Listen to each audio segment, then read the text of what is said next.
Story 1. I thought roasted potatoes must be horrible until I was in middle school. I ate at a friend's house and knew that, as a guest, it was impolite to decline any of the dishes. So I took a few red potatoes. And so the love affair with potatoes began. Story 2. Meatloaf. We had it as a kid and it made me gag. My wife then made it, and I thought, this is fantastic. Years later, my mother made it for us again. I gagged. Sorry, Mom. Story 3. Capers. I don't like green olives, and for some reason, I assumed they tasted like green olives since someone told me that once.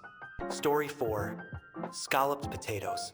I had been made to eat the instant box kind as a kid, and the texture and taste made me gag. Turns out, I love homemade scalloped potatoes. Story 5. Indian food. An entire cuisine. To clarify, the smell put me off for years, not because it was bad, just because it was pungent, I think. I adore Indian food now. Nothing compares. Greek cuisine is a strong second. Story 6. Sauerkraut and cabbage. Then I ate at a German restaurant and the sauerkraut was good. They also had something called rokult, which is pickled cabbage, that is really good. Story 7. My grandfather would never eat pizza because he didn't like how it looked. In his late 80s, we took him to dinner with us for my brother's birthday for pizza. So he ended up trying it. After that, he loved it and said he wished he had tried it years ago. Story 8. Green eggs and ham. Luckily, thanks to one almost unbearably persistent little fellow, I eventually tried it and found that I do like green eggs and ham. Story 9. Pho.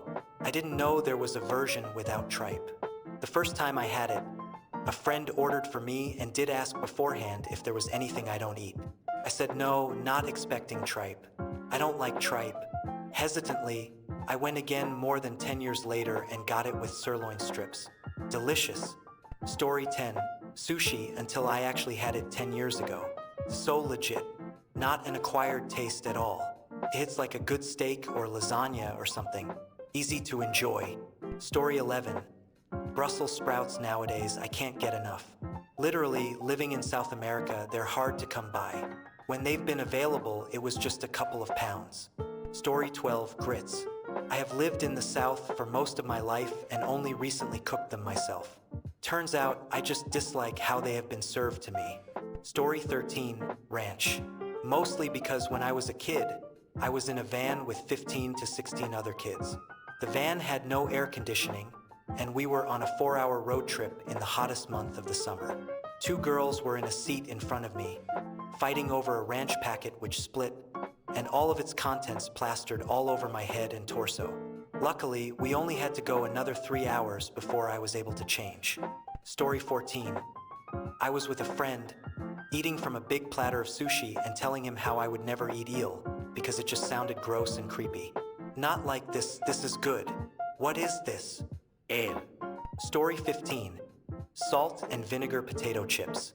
My sister had really bad ingrown toenails when we were kids, and she soaked her feet in white vinegar every night. I couldn't imagine why someone would want to put something that smelled like that on a potato chip. I found it revolting. Then one day, I tried a vinegar chip accidentally, and it changed my whole life.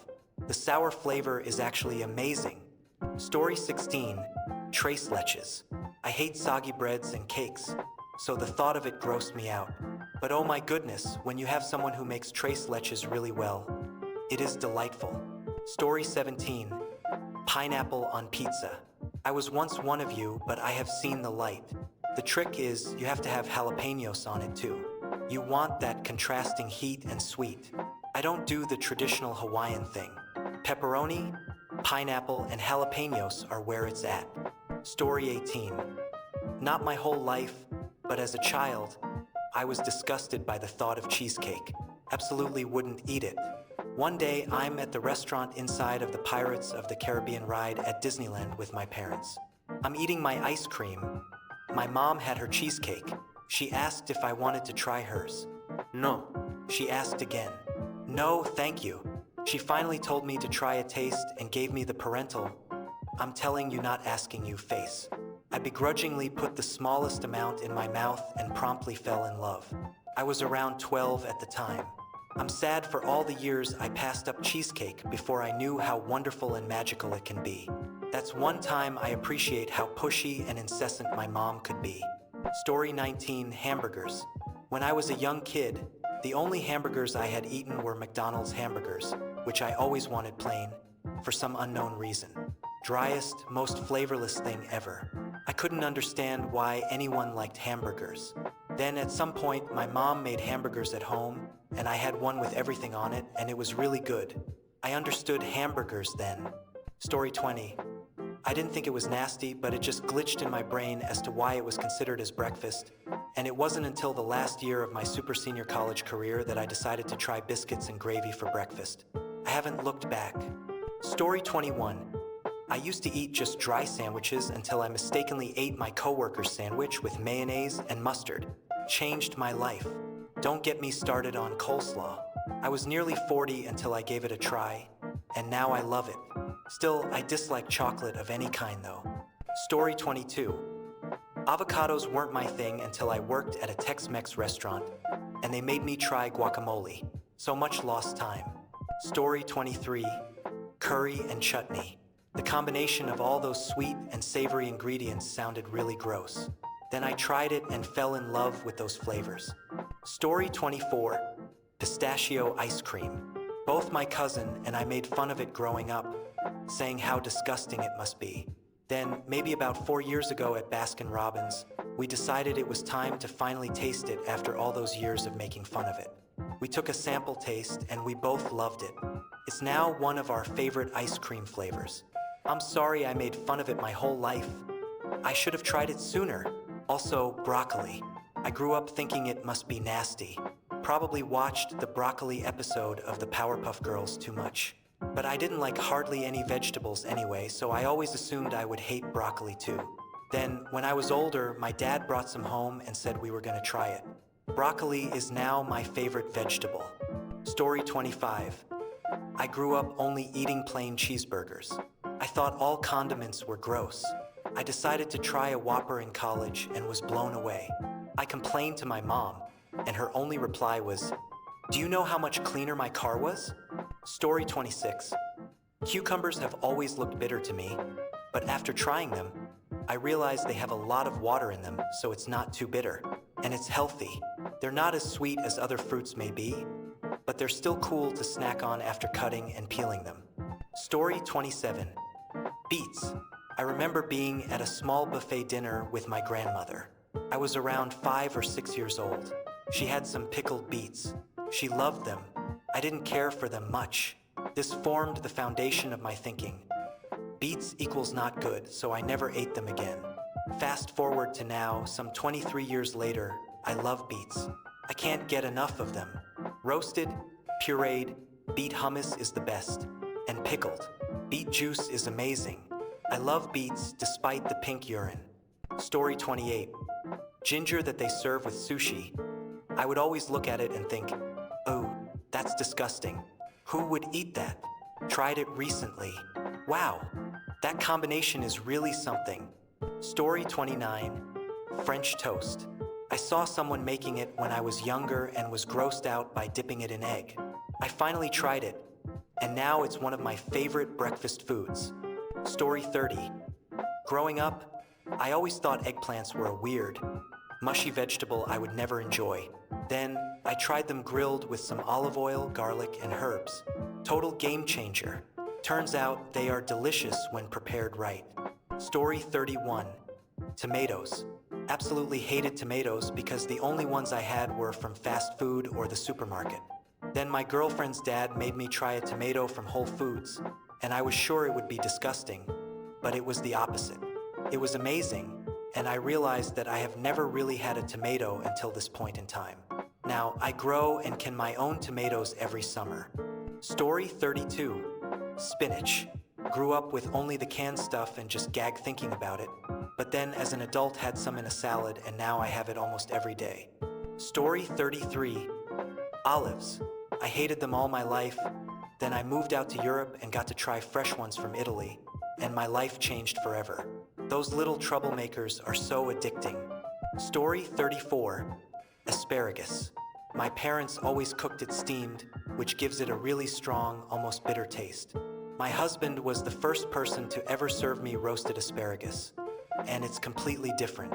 It has a sort of woody flavor, it's very good, and I'm disappointed to have missed out on so many years not enjoying this healthy and delicious vegetable. Story 35, Frog's Legs. The way cartoons show a chicken drumstick as being a bulb of meat on a single stick, that's frog's legs. They taste like delicate Swedish chicken. I never thought I'd eat them, but ended up eating a plateful, like a child devouring nuggets. Story 36, vegetables in general turns out canned. Unseasoned vegetables boiled in their own juice aren't the only option out there. Story 37, cassoulet. It sounded disgusting. Even reading the recipe made me gag. Then I was at a party, and the hosts served it. They made almost everything from scratch. Raised pigs and ducks, made their own confit, their own sausage and bacon, grew the vegetables in their garden, the whole 9 yards. It was heaven. I have never had anything so delicious in my life. The way the earthiness of the beans melded with the richness of duck and pork, the mellow roast vegetables. I had 3 helpings because I knew I'd never have another chance to taste something this wonderful again in my life. Story 38, pickles. I had only experienced pickles as the soggy, floppy, ketchup-soaked nonsense that came on McDonald's burgers when I was younger. It wasn't until about a year or 2 ago that I experienced a real pickle, and my mind completely changed. Story 39, Brussels sprouts. Then, at the age of 40-something, my daughter, who was a sous chef at the time, roasted those little vegetables, and I have been in love ever since. Story 40, I didn't eat salsa until my junior year when we went on a Spanish field trip to a fancy Mexican restaurant downtown. I'm happy I forced myself to try it. Story 41, haggis. The thought of how it's made disgusted me. Then, I was at a fancy function and had some tasty pâté on mini pikelet hors d'oeuvres. I grabbed a black shirt waiter to ask what that was, and he informed me, "That is haggis, sir." Story 42, Thanksgiving stuffing, since it was always inside the turkey. I thought it was made of turkey guts, so it super grossed me out until I learned way too late in life that it was actually my favorite part of a Thanksgiving meal. Story 43, sushi. Actually, I tried it once when I was little and didn't like it. Maybe it was the seaweed or the raw fish. Years later, I did try the whole vegetarian part of sushi, then actually tried it with fish and, well, it was pretty good. Though it was usually from what I would say is a fast food joint sushi place, so I would want to go to a proper sushi restaurant. Story 44. I remember until I was around 9 that I thought olives tasted bad because of their smell. Then I had one and it was awesome. Story 45. Cottage cheese. I've recently found it's such a good base for dips and sauces or even put in your scrambled eggs. Story 46. Oysters. I'm sad for all the years that I missed out, thinking those salty delights were like loogies.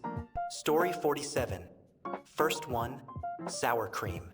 I always thought of it as sour milk. Little did I know. Second, sardines. Why did I not try those delicious treats earlier? Story 48, caviar. For some reason, and most likely also because of its price, I always thought it was some fancy stuff that tastes bad and is hyped by fools. Until I tried it and it was amazing. Story 49, haggis. There is this little place in Edinburgh that makes what is, by far, the best thing I have ever put in my mouth. They serve it with a whiskey sauce, too.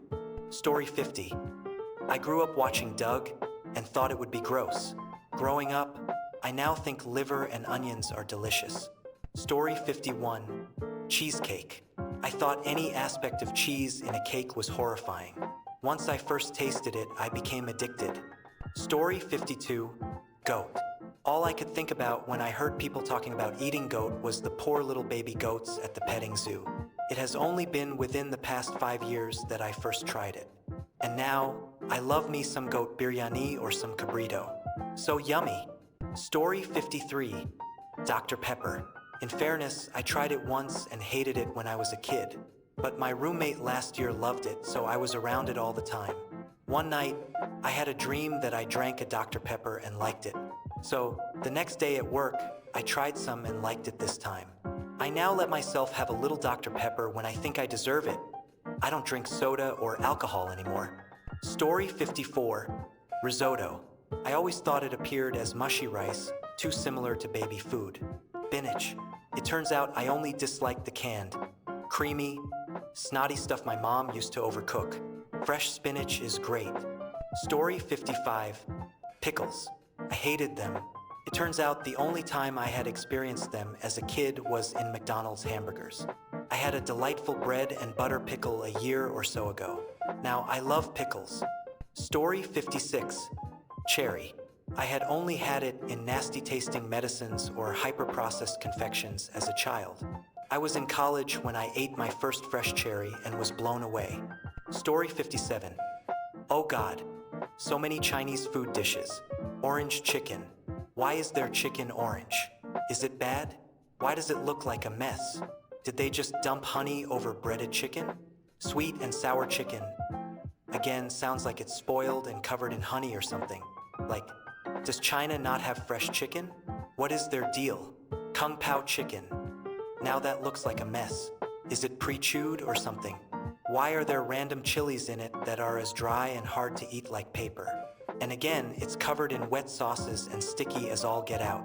What the hell do they have against a dry rub or just seasoning their stuff without covering it in liquids? These were things I thought as a kid, and the list went on and on when it came to Chinese food. It's now my favorite kind of food, though I still agree too much sugar.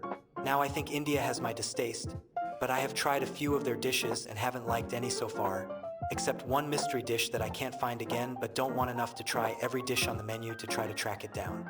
Not that rich.